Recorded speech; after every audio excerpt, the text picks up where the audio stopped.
Welcome to Drink Naked. My name is Stewie Robinson from Naked Wines. On this podcast, I'll be talking with a legend, an absolute rock star from the world of wine, and hopefully getting the answers to what drives them to do exactly what they do. Along the way, you'll learn a lot about wine and the many, many exciting things about it, but especially you'll learn about how the winemaker, when free to express their creativity, can make something truly awe-inspiring and life-changing. Today on Drink Naked, all the way from the Hunter Valley in New South Wales, we welcome the multi-award-winning team, which is Horner Wines, Ash and Lauren Horner, the very first certified organic winemaking team to be a part of Naked Wines. Thank you. Welcome. Thank you. To this pleasure to be here. luxurious studio. Yeah, it's a good office, I'll tell you what. First question up. You coming on board Naked in 2013, June 2013, 12th of June to be absolutely precise. I asked our esteemed colleague Mark Pollard how you actually came on board. And he said, well, our founder of the company in Australia, Luke Jex, who you know very well, said that you wrote a letter to Luke and he was just bowled over by the passion that you displayed in the letter. Is that how it happened? Is that how you came to be part of this business? Basically. Yeah, I would say so. Ash saw an advertisement on what was it? Daily wine news feed on his email. Yep. Yeah. And it was actually about Boys Meet Girl and Naked Wines and how they kickstarted their journey and their... Adrian and Rebecca Santler. So it was all about that. And so I clicked on that and had a bit of a read and it sounded pretty good. I knew Adrian from the Hunter Valley. He was working at De Bortley at the time for a while. Yep. He'd moved down to the Yarra. And so I clicked on the website and had a look around and said to, if you want to work for Naked Wines, write a letter about what you got, what your story is, that sort of thing. So we did that. What on earth did you write in it? Because Luke Jex still remembers the passion dripping out of the letter. What did you... at the time, we were making wine for my dad under a label and he was selling fruit at the same time. Yeah. Fruit prices had dropped. It was hard to sell wine. It's hard to sell wine. Mm-hmm. But also grapes too. Yeah, grapes. At that time it was. Yeah, so I saw it as an opportunity to get our grapes into bottle and sold. And our name out there and to grow our brand and ultimately what we wanted to be in the end, what we wanted. Yeah. Because Naked Wines is all about supporting small Australian winemakers or up-and-coming winemakers and give them a chance in the marketplace. So, do you remember what you said, though? Yeah. It was just... Because there were a lot of winemakers trying to get on board. I don't really remember anymore, but I basically just said how we got the farm up there in Hunter Valley. We love making wine. Great prices have dropped. We've got a really good vineyard there. I think we've got something special, haven't we? And there was also the aspect of being organics and working in that kind of area with the vineyard. I think that helped set us apart a little bit too. Yeah, set us apart, but also just the uniqueness and the smallness of it and that we wanted to have a go, I think. And I was working for a big company at the time, Tamberlanes. Yeah. So, had a few runs on the board. Yeah. And... just sort of went down from there. They said to come down and meet them. We took some samples. Yeah. Sat in the office. And it was literally a handshake, like in half an hour, and that was it. It was all a done deal. Did you go, what just happened there? Yeah. We did. Literally walked out of the office and we went, Easy, serious. What just happened? Yeah. No contract. I told my dad, we've got it. He goes, so you got a contract? I said, nah, but I'll buy the fruit off you. And he wasn't too keen, was he? Well, I think he was a bit apprehensive. Yeah, whether to get his money. And I said, trust me, Dad, it'll be right. I trust him. Yeah. And just went from there. And it hasn't stopped. No, it's just gotten... Well, it actually resulted in what we thought might be just a bit of an avenue for Ash to be a little bit more creative instead of under the directive of a senior or chief winemaker, a way for Ash to get his wines out there and his style, I guess. And it just got so big that he eventually had to go out on his own. And that's been the perfect scenario for us too. So it's all worked out. It's all worked out. Amazingly.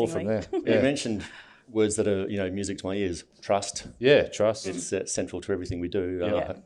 You've said it, which is great. But can I just go back a little bit and we'll touch on organics in a second. Yeah. But a lot of the winemaking teams that I've had a chat with over the last year or so have always at some point divided their winemaking life into pre-naked and post-naked. Tell us about the pre-naked Horner wine story. Well, there wasn't much to Horner wines before then. We were, when Ash mentioned before about making a little bit of wine for his dad, it was actually in our carport in our backyard. Right.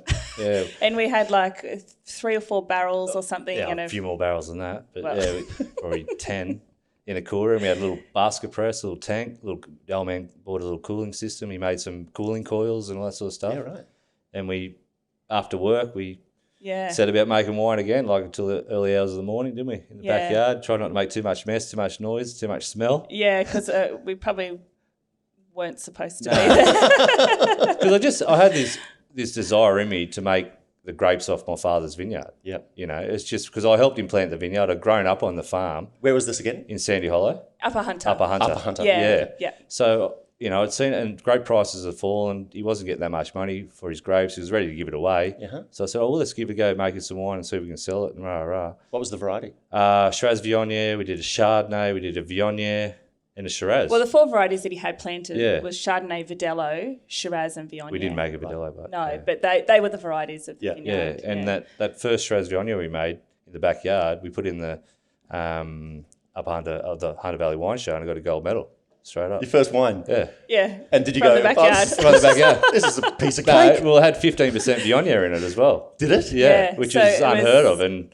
totally left field. Yeah, and I think, looking back on it, it was probably fortunate that the judges at the time just saw something different. Yeah, and that was before things had sort of changed in styles and that natural winemaking and the funky stuff and all that sort of thing. So it was sort of early on in that. And I think it was frowned upon a little bit by a few people in the valley, which is fair enough. But I got a gold medal, and the rest is history. You bunch of rebels, you? Yeah, we've refined it since. And it's no longer made in a backyard. No. No. No, we've got a professional winery now. Because the funny thing about making wine is there is magic and mystery to it all, but really the fundamentals that you need to make wine are basically what? What do you need? You need cooling. You need sulphur. Yeah, cleanliness. You need to be clean. Tank, maybe? Tank.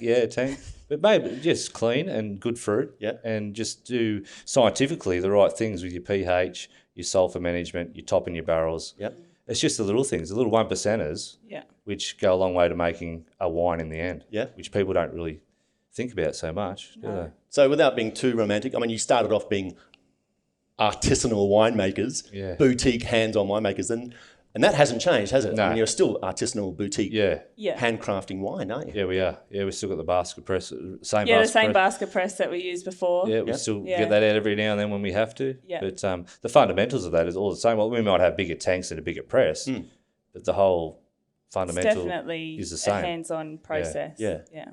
That was your and you have actually worked, Ash, haven't you, for some big guns? You've worked for Penfolds. Yep.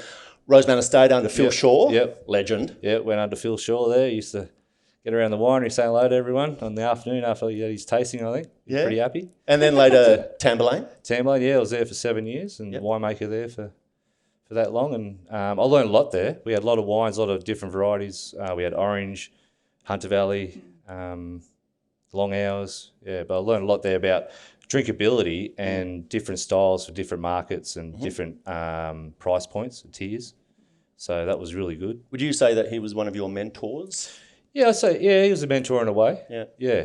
I did learn a lot off him. Yeah, and he also taught me, that you can fix something. Nothing's always broken. Yeah. There's always a way to fix it, and don't get stressed. If it doesn't go to plan. Yeah, if it doesn't go to plan, don't be so hard on yourself. There's a way to fix it. That's comforting to know. Yeah, he gave me a bit of calmness, I think. Yeah. So, you guys are married. Yep. You got 3 children. Yes. You've been together forever. Yes. Childhood sweethearts. Yeah.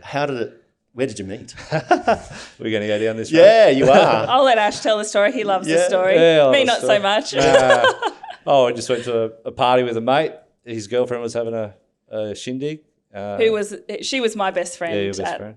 My best friend at high school. Yeah, so I went to the party, and I was sort of looking for a bird at the time. I was a bit lonely, and mind you, he was like 19. Yeah, I was 19, but I've always wanted, But he pointed her out, said that she was single, I suppose, and whatever. So I made me move, went and talked to her one night. She was sitting around the pool and just had a bit of a talk about everything, didn't we? Life and whatever. Yes. And then there was this mighty frog croaked, which was me farting, and broke the ice. We both laughed and sort of then we went our separate. Oh, actually, just say the rest is history. No, I actually showed 20 years later. I actually pointed out a few stars things. Yeah, there's the saucepan and there's the Southern Cross. Yeah, all the romantic stuff. She's like, God. oh. And then she sort of went inside, didn't talk to me again after that. I thought I'd blown it.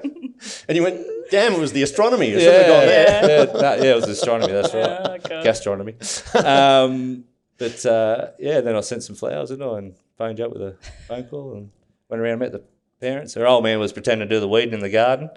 Oh, you're here. Hey, Ash. My dad never weeds the garden No. either. Right. Yeah. So it was all set up, right? Yeah. And then that first day we met, and then sort of been inseparable since, haven't we? Yeah, I mean, basically, because 12 months after we kind of, oh no, it wasn't 12 months, it was a few months later, my parents had separated and then I went off to uni and he kind of followed me, I guess. But my parents had gone through a divorce early on and her parents were going through the divorce. So I think it was, I could talk about, what was going on. And Yeah. So I would be comfort for each other. And both coming Common from, ground.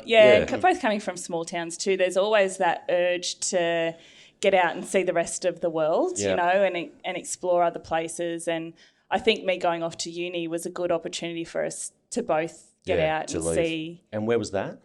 We both grew up in the Upper Hunter, so Ash and Denman. Yep. A whole 1,000 people or something at the time, and I grew up in Muswellbrook, which was a little bit bigger, but. Yeah, and then I know them both well. So she went off to Lismore Uni. And did right. Bachelor of Tourism. Yeah, Bachelor of Business in Tourism I studied. So we were up there for 3 years, and then so during that time, Ash did some other work besides. Yeah, I did a few jobs up there.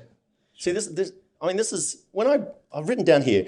When I read your story, it reads like a love story. When you sent me through a couple of bullet points, right? Because not like a winemaking story, but a love story. Because you go and study at university up in Lismore. Yes. You realising that you've fallen in love for the first and only time in your life, gave up your job at Roseman Estate. Yeah, which is pretty good. The powerhouse winery of the Hunter at the time. I was on good money. To go and follow you. Yeah. I know, because I knew that if I didn't go, that was it. And I knew she'd go off and do great things.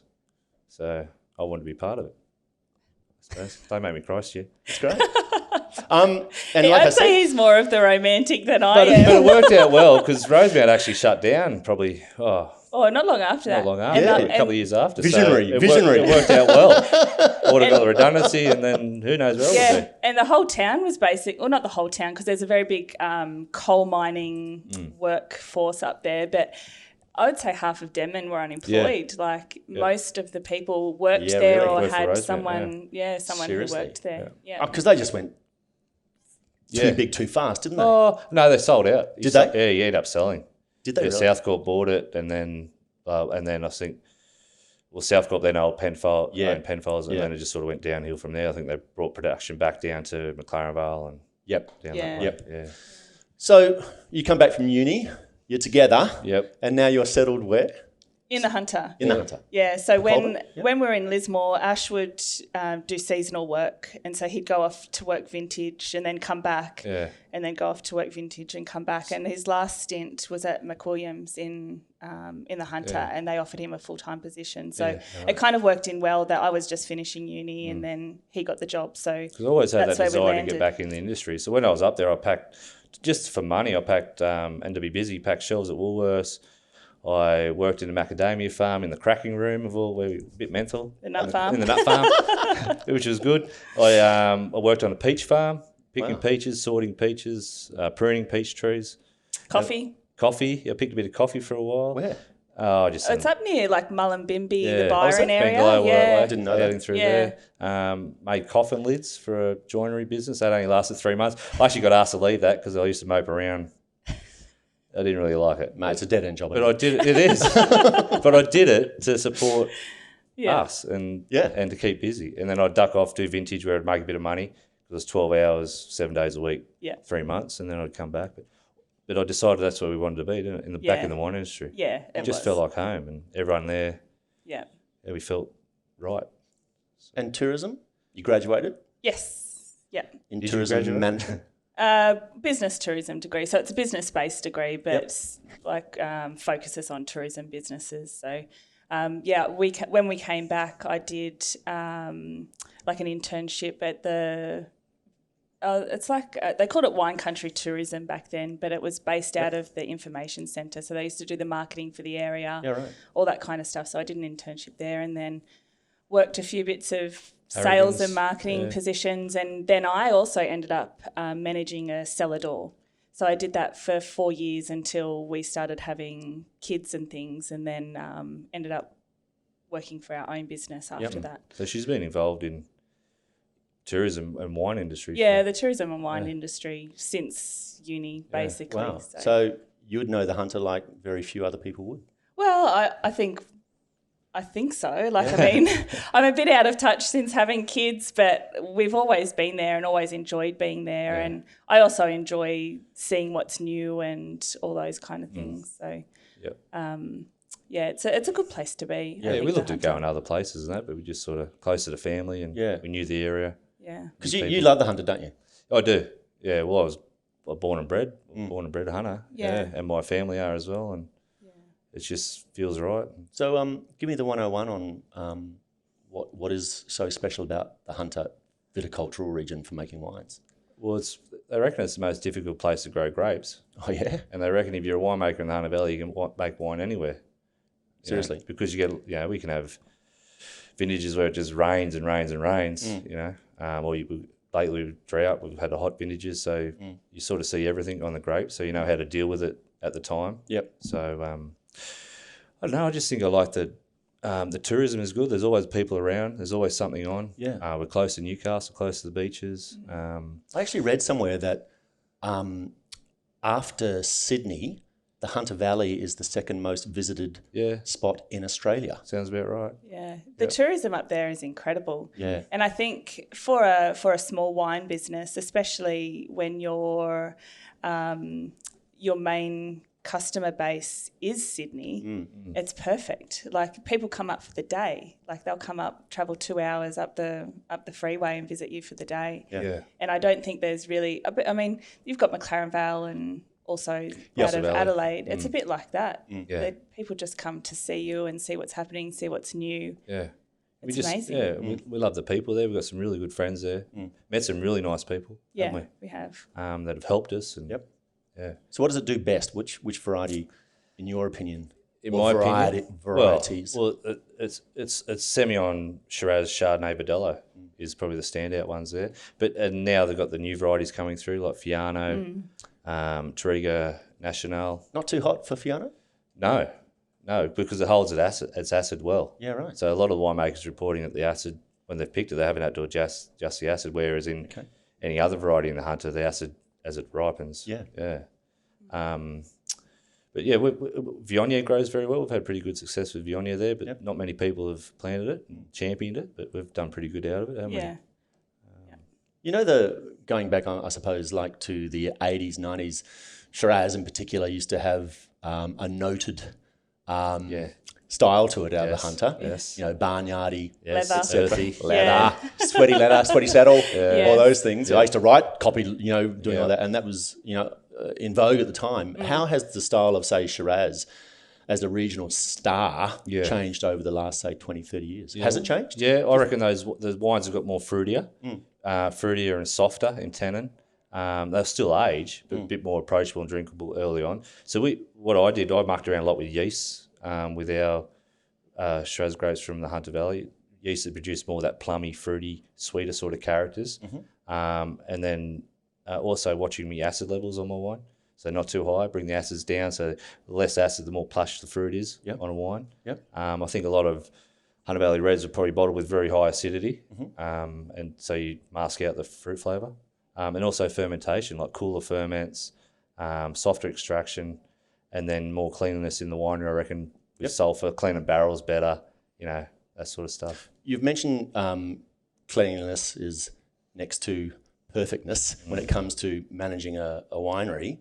We've touched on organics, but that is your thing. You're the first organic winemaking team to come on board in Naked back in 2013. What is it about organic wines for anyone out there who just is either unsure of what it means when it comes to wine, in terms of the positives. Give me the pitch. What has driven you to actually put organic on the front of all your wines? Well, it first started when I got the job with Tamblain. They're an organic winery, and I never really thought about organic wines or grapes before then. I saw the grapes coming in, and I thought, Christ, these are good, if not better, than conventional grapes. I said, and I've read a few things about organics are hippies and the wine's no good. But I saw it coming through, and I thought, we can make, this is pretty bloody good. I can do something with this. I don't see what they're worried about. And then later on, my dad turned organic in the vineyard, and he used to think that the vineyard never looked better and never felt more alive. Yep. Like you go in there, there'd be bees and ladybugs and lizards, all that sort of stuff. Because to be clear, because I know there's being in the biz for a while, I know there's confusion out there in with customers and drinkers of wine, confusion sometimes, or the interchangeability around terms that when they aren't really interchangeable, such as organic, biodynamic, sustainable, natural. So to be really precise, organic literally, comes down to the management of the fruit in the vineyard. Yeah, it comes from the vineyard. So there's no GMO in the vineyards. There's no spraying Roundup, anything like that. My dad has farmed for a long time, and he was experimenting early on with minimal intervention in the vineyard to see how it went. Because Mark Kennelly was speaking about it not long ago on here about the ecosystem and how it all works together. And so it's got to survive in that environment without killing one thing off or another. And it all goes around a big circle. So it's just the purest way of getting the best fruit before it even comes in touch with the winemaking team. We had droppage in tonnages and all that sort of stuff because you can't get the nitrogen levels into them and all that, but the quality of the fruit was spectacular, and the flavour. Flavour earlier on, we're holding their acids better. Dry years are holding on better in the vineyard. So it's really that noticeable, is it? We think it is. Wow. And another thing with organic wine, it does have sulphur. A lot of people think that it doesn't have sulphur because it's organic, but it does.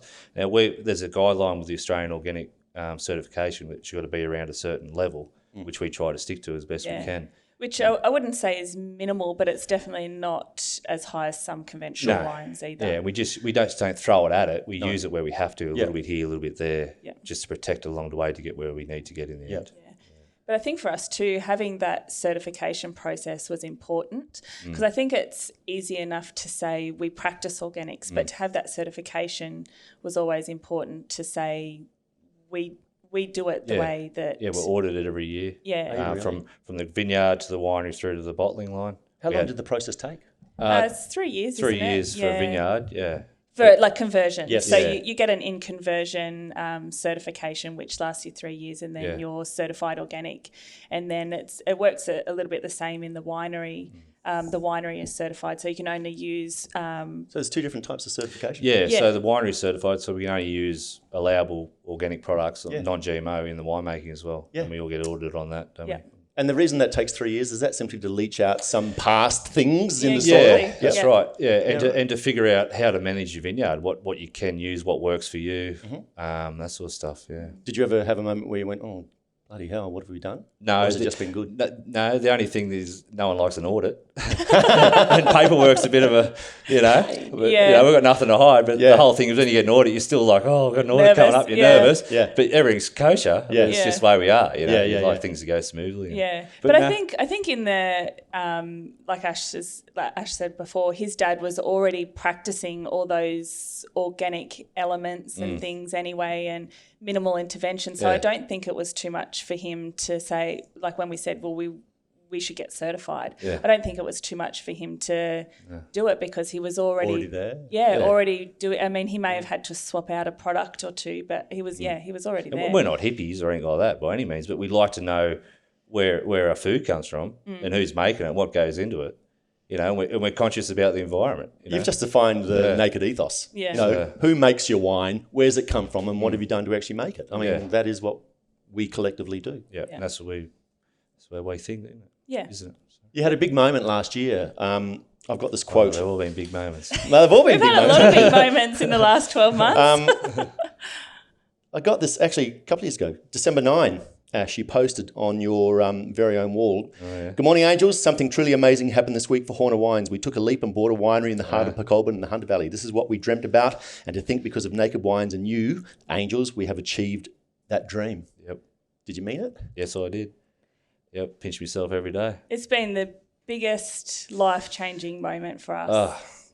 We had to do something too because we're leasing out wineries and, you know, we always wanted our own thing, and this probably just come up at the right time. Although I've been told by Jen Pfeiffer that it's the dirtiest winery in the world. That's what should say was. Was. Joke, Jen. It was the dirtiest winery in the world, but we cleaned it up. It was in a really good spot. It had everything. Great location and had a house, had the rundown winery, but also had 25 acres for us to now plant our own organic vineyard. You're going to do that? Yeah, eventually we will. Yeah.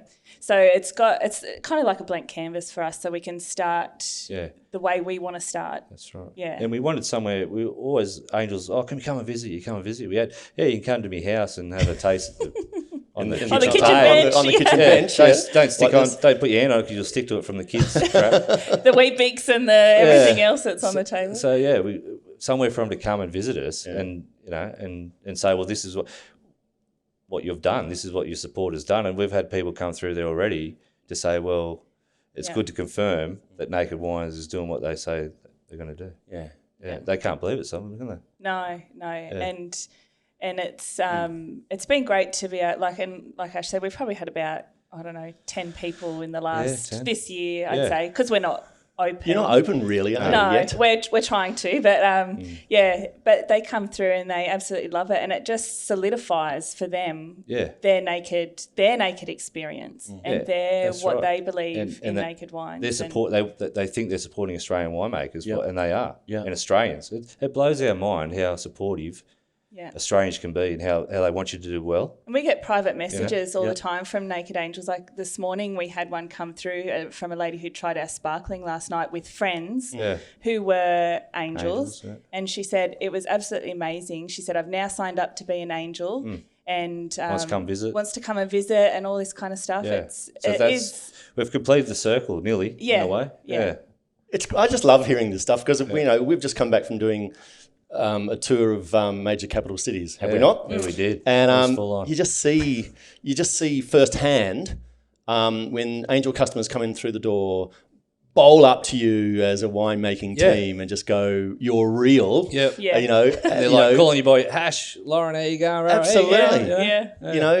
Like you've known each other forever. Winemaker first, wine first, brand sort of second. I mean, you guys are real, and it's a very unique model, really, isn't it? Yeah, it is. I don't think there is anything else out there like it. We couldn't have done it without Naked Wines. There's no way.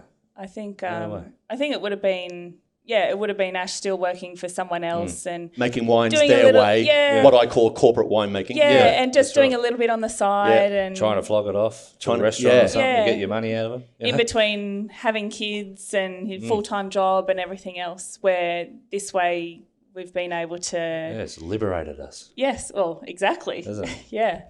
It's freedom to do what you want. Well, it's hard bloody work, I'll tell you that. It's not easy. No, this last 18 months since buying that place, it has tested us more than anything else. Our relationship. We wouldn't have had it any other way. No. What else would you be doing? Yeah, exactly. That's what we say all the time. If we didn't have this, what would we be doing? What would you be doing? I don't know what I did with my time before. I kind of know what we would be doing. I mean, relaxing. Drinking beer by the pool. It's full on, isn't it? Going on holidays. So you work together as a team, clearly. Outline your roles in that team. I'm chief winemaker, managing director, everything. CEO. He's my boss. She's had a few written warnings. I've given her a couple. Not up to scratch, but things take a long time to sort out what we're good at. And it has been a bit of trial and error. At the moment, which will change, we are in the process of opening a cellar door. So I've been working with the certifiers and builders and all that kind of stuff to get that going. But I also do all our invoicing and probably administration stuff. Yeah, a bit of marketing. Marketing and sales. So it's a bit of everything. Ash will drink vintage. I'll be helping Ash in the winery when he needs help and that kind of thing. Yeah. But Ash is more the... No, I just fluff around. I do a little bit here, a little bit there, keep an eye on the wines. It's funny. We have a little Monday morning meeting, don't we, and sort of nut out what's going on. Because if you don't, and you don't want to be talking to each other all the time about it, we have a little meeting, what we're going to do, and we go off and do it. That's great. You know? Teamwork. Yeah. Well, it's like when I rang Ash and I said, so when you come down next week, just you? And he went, no way, mate. I can't come without my right hand. You're the right hand. Yeah. You're on the left at the moment. But he doesn't like to go many places without me, actually. He gets really homesick. Yeah, she's the rock. She's the rock, mate. Yeah. She keeps me, I don't know what you keep me, level-headed. Not level-headed, but just on the right track and keeps me pushing forward, I suppose. You mentioned Ash, you've had a few big influences in your life from a family point of view. Yeah. And you credit your grandparents and also your parents with two big things in life, which is good manners and hard work. Yep. And respect for people. Yep. Yeah. Yeah, because my grandparents are pretty big in Devon. They knew everyone and like getting out and seeing how everyone's going and make sure they're doing well and can I help you out here? Can we help you out there? Yeah. And very community-based. Like they were involved in a lot of different... Yeah, in the football. My pop used to... When the A-grade footy team used to run out, he used to have a spoonful of sugar and jam it in their mouth. Not sugar, honey, when they run out in the football field. So stuff like that. That's the secret recipe, right? Yeah, and I went through my teenage years. I was a bit of a rogue, and didn't know what I wanted. And, that bloody teenage moodiness, I suppose, and getting into trouble. So, well, actually, good point. At what age did you actually realise you want to become a winemaker? Oh, not till I was about 28, 26, something like that. Yeah. What were you doing before then? Bumming around in the winery. What? Yeah. He was always worked in the wine industry, but because of where we're from in the Upper Hunter, there's coal mines galore up there, and all our friends from school would go off and work for the coal mines and earn 4 times as much as what we were earning in the wine industry. I could never get in the coal mine. And they were buying new cars and jet skis and all this kind of stuff. That's not what it's all about. And did you realise then that it was not what? Yeah, well, my dad kept on saying to me, "You keep working hard, and they're all leaving." Like I had winemakers leave and sellhands leave to go in the mines, and they haven't come back. But you stay there, you learn, you do your good job, you'll become valuable. And I did. I stayed there and I learned what I could and learned as much as I can and gained experience, and eventually things just opened up. And I thought, well, I got to 26. I always wanted to do something with my life, but and always wanted good stuff for us. But then I just thought, well, I'm good at it. Why not become a winemaker? But then I also thought these winemakers were a bit snobby and a bit bloody, I wasn't good enough to be a winemaker or smart enough for that matter. But then I tried and I figured out it wasn't all like that. Yeah, it's not about that at all. No. And so when did you go, oh, I'm good at this? I really like this. Yeah, probably about 26, 27. Probably when you won that gold medal out of the backyard. That would do it, wouldn't it? I was studying before then. That would really do it. I was studying before then. I think it was 2008 I started studying when I was just about to leave McWilliams. I think I did first year through them. They paid for it and all that sort of stuff. Oh, did they? Yeah, which was good. I just did a diploma in technology. It was a 4-year TAFE course down at Go TAFE in Dookie, down in near Shepparton. Yeah, right. In Victoria. Yeah, so it was, it was all wine related. I started the Wagga course. I did 6 months and I quit because uni's just not for me. We weren't even learning anything about wine. Or science and stuff. Was it? Yeah, like biology. You can branch off that one and be a doctor if you want to or whatever. I just want to know what I'm doing with the wine. I already knew the background of making it because I've been working the cellar since I was 18. But I just thought we'll have a go and try and That's a very interesting point. Actually, you've actually come through from the ground floor up, really, haven't you? Pressure cleaning floors, mate. Yeah, bottling lines. You've worked for Vinpac, and so all the dry goods stuff you know very well as well. Oh yeah, not so much, but it was more just putting bottles on the line and packing the box on the mundane work. But I can go in there now, and all these mundane people are working. How you going, mate? I know how he feels. I know how he's going packing a pallet. It's not very nice. Yeah, but good on you. You know what I mean? Gives you appreciation, doesn't it? Yeah, it does. Yeah, and I don't mind scrubbing a dirty toilet if I have to. Do we? It's got to be done, right? It's got to be done. Yeah. If I don't do it, who's going to clean my tank for me? Hopefully the kids one day. How old are your children? 7, 5 and 1. Yeah. Crazy. It is, and like this is what I'm saying about the last 18 months. Like we've had young kids, had another baby, bought the property. We've recently moved house. It's been full on. I feel like your life's just in a big mess, not under control. But one thing that is under control is the wine. The winemaking's under control. We make sure that's all good. But other parts it's all out of control, but in a controlled way. Right? Exactly. Yeah. It's just a lot. Yeah. Yeah.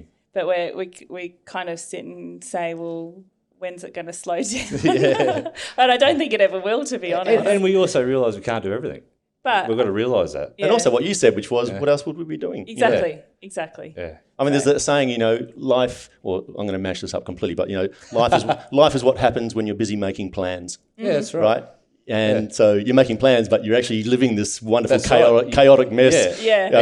You are getting places. You're getting places. You are ticking things off. Yeah. It's like a whirlwind, but when you wake up in the morning, it's 3 kids. It's like, it get your breakfast, where's your shoes? I can't find my socks. Get out the door. Go to school. I've got stuff to do. So when is this cellar door, you reckon, going to be able for us to go grand opening? Yeah, well, we're in the process now, and we were hoping to be open before Christmas, but we're now going to put it back and open after vintage. So it'll give us a bit of an opportunity to for Ash to do what he needs to do, rather than trying to push it to get it done and open in the middle of vintage and it just be more chaos. So you guys are going to be bowled over by how many people you get through. I think we will. We've said that too. I think it's going to be yes, not surprising, but I think we'll be pleasantly surprised at how many people come to taste the wines. We just had a few setbacks with the cellar door, bloody engineers and certifiers and I don't think we truly realised how complicated or how much was involved. So we're just going to, having never done it before, we're just going to pull back a bit. Exciting, eh? We've got vintage coming up.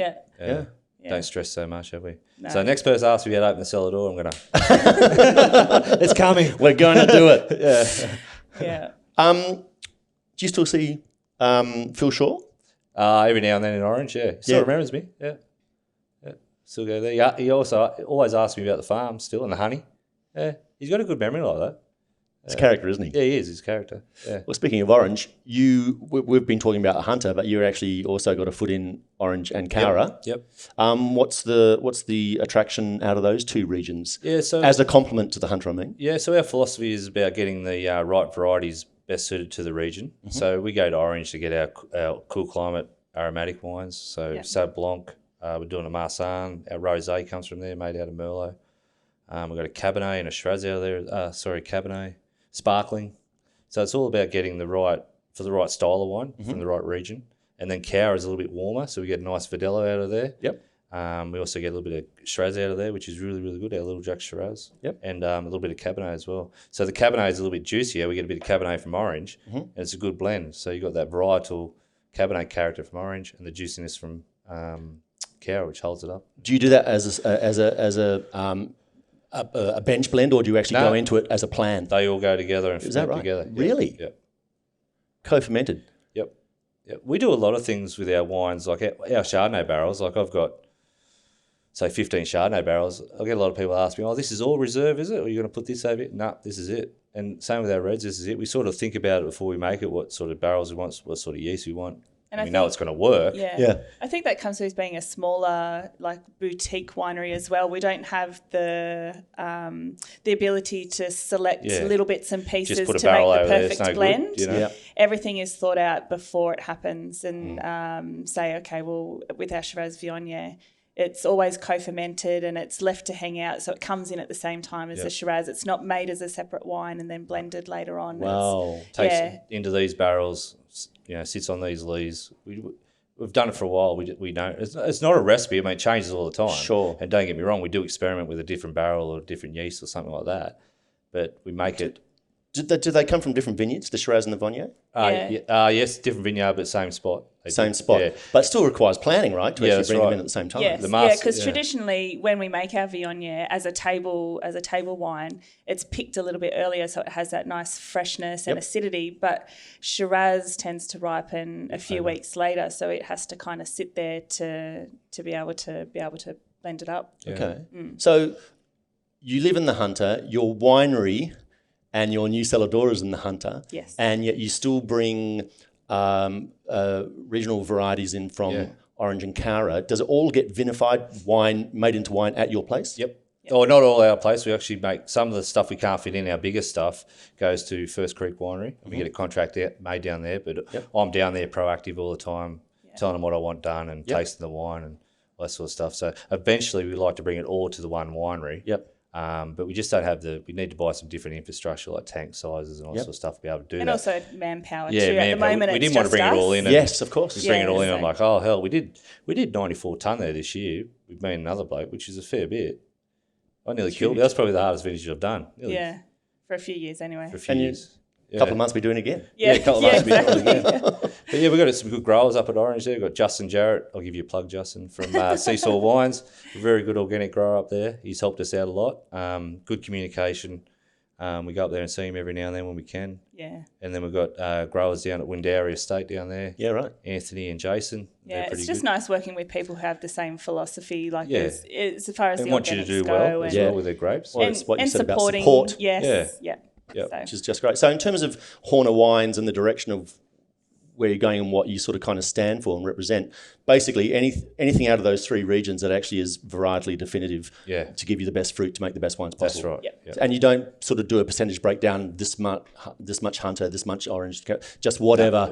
Orange is Orange, Cara is Cara, Hunter is Hunter. Yeah, right. I've never been a really big blender, and a lot of people talk about, that's where winemaking is made, blending on the bench. Yeah, there's an art form in it, but I think there's also an art form in getting one lot of grapes and making a bloody good wine out of it. I totally agree. You know? Yeah. So, I mean, we do Shiraz Viognier and all that sort of stuff, but that's co-fermented. Yeah.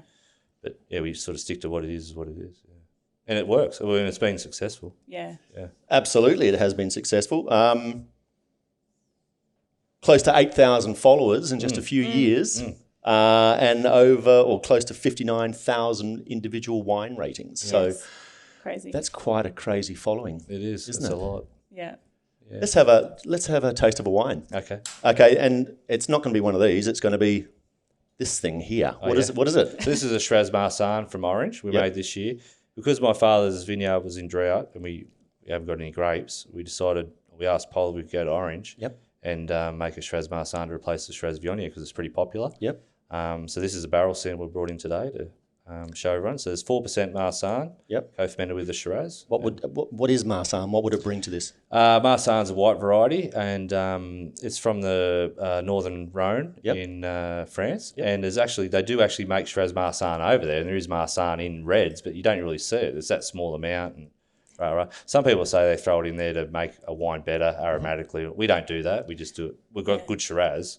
We just do it for something different. Yeah. And also has similar characteristics because it is one of those Rhone varieties, like similar Roussanne, characteristics to Viognier anyway. Yeah, so it gives a bit of white peach leaf, floral, and then adds a nice little sweetness on the mid palate. It really fills it out, doesn't it? Yeah. And so basically, if we love Shiraz in Australia, right, or a variation of it, we've got the Rhone to thank for it, really. Yeah. Yes. Yeah. So we did the Shiraz Viognier, which is very popular, and then this is Shiraz Marsanne, which we reckon is going to follow on with that pretty good. We're pretty happy with it. Smells good, huh? The intensity of the fruit aromatics on that is just insane. Yeah.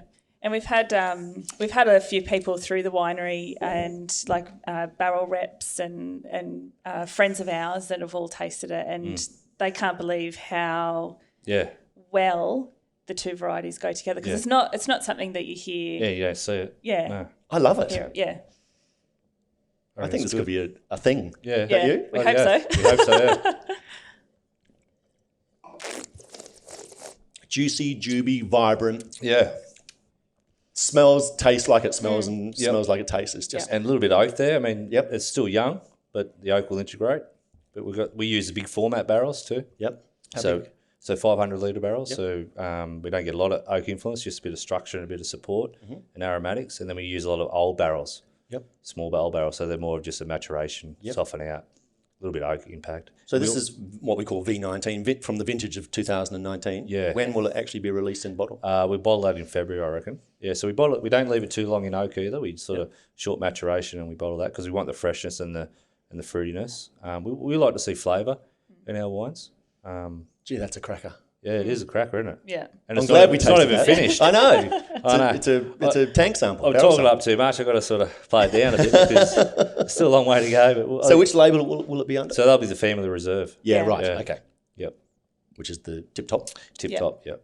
That's right. That's something to look forward to, isn't it? Bloody oath. Yeah, we're pretty happy. There's no reason why you can't do it. I mean, Yeah. you can do anything in winemaking these days, can't Yes, you? you can. Get the right balance Yep. and the right, And the support. the Yeah. support. You That's got. right. Yeah. Exactly. So we've talked about where you've come in literally just the last 6 years. Where do you see yourself in, say, the next 5 or 6 years? Oh, another 4 kids, 2 wineries, 3 vineyards. Not real No sure. to the kids. It's a dream. It's a dream.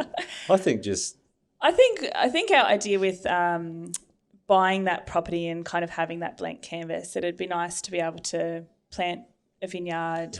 It'd be nice to have a little cottage or somewhere so people who want to come and stay and visit, we've got the facilities to be able to host people there. And I guess for the wines, I think just keep doing what we're doing. We don't want to be a 1,000-ton winery. No. We're pretty happy where we are. Yeah. Really. It's manageable and we've still got the good lifestyle. We can go on holidays. We've got the kids.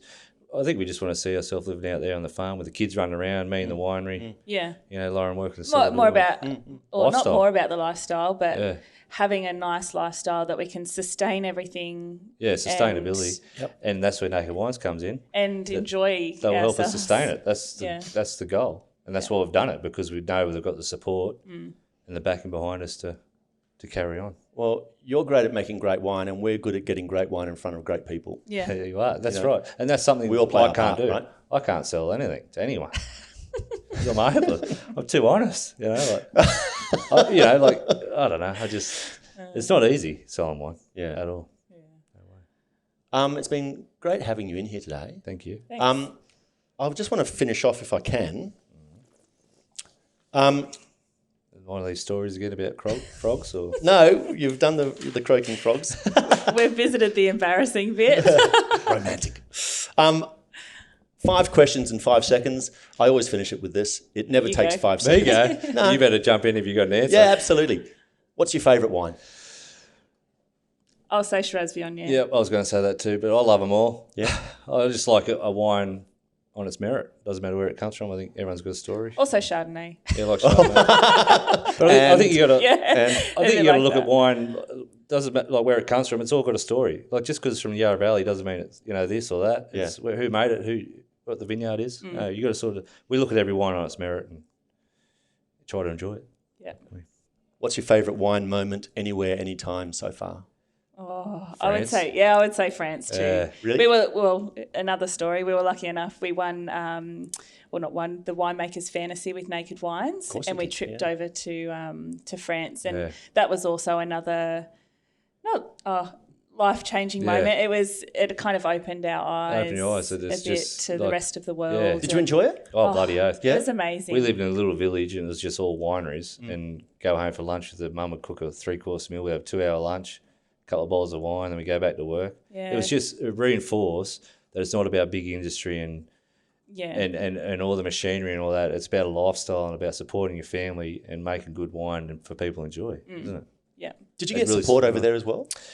From the local industry or? Yeah. Or We you went pretty much visit on a lot. your own? No, we went visit a lot of people, barrel people, other winemakers, other wineries. And because with the winemaking industry, there's a lot of young cellar hands or aspiring winemakers that travel to do vintages all over the world. So when Ash was at Tamburlaine, he'd often have French people come to work or So we go and Americans. visit them, Or stay at and their you house. keep in contact Yeah. and you're able to visit when you go over there. Went and and- visited, stayed at their house, ate all their food. Yeah.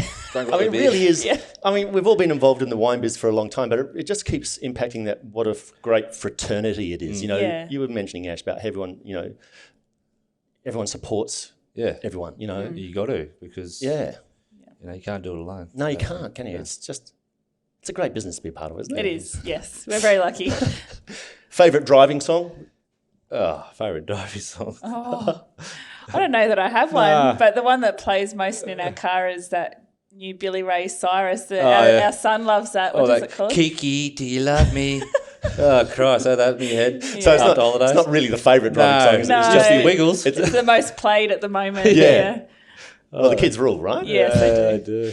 I've sort of asked you this, but what do you think you'll be doing in 5 years? You've already said it, which is basically just living the dream of... living the dream. Building it up. And Naked Wines and cellar door open and just pumping out good wines consistently. Maybe a vineyard. Maybe a vineyard. And a dog. Maybe a dog.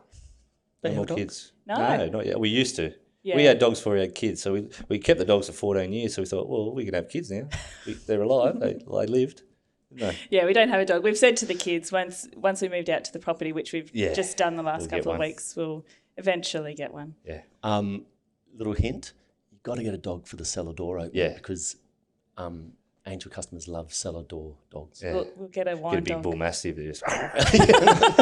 Get one of the little French poodles that can hardly breathe. They're not poodles, they're bulldogs or something. They can hardly breathe. Yeah. Best thing about making wine, Horner wines for Naked Angel customers? Just the response and the support and the love of our wines. Yeah. It really blows my mind. Yeah. And like doing those tastings and people come up to, I love your wine, rah, rah. Isn't it? It's good. I won't even taste it though. I'll taste salad, but I love it. Yeah, we've got it in the fridge, and it's hard to comprehend sometimes that how many people have tried your wine and how many people love your wine and know of you, and it is crazy sometimes. Like we were in Bunnings 2 years ago or a year ago or something. I can't even go down the street. Ordering some Rockstar. No.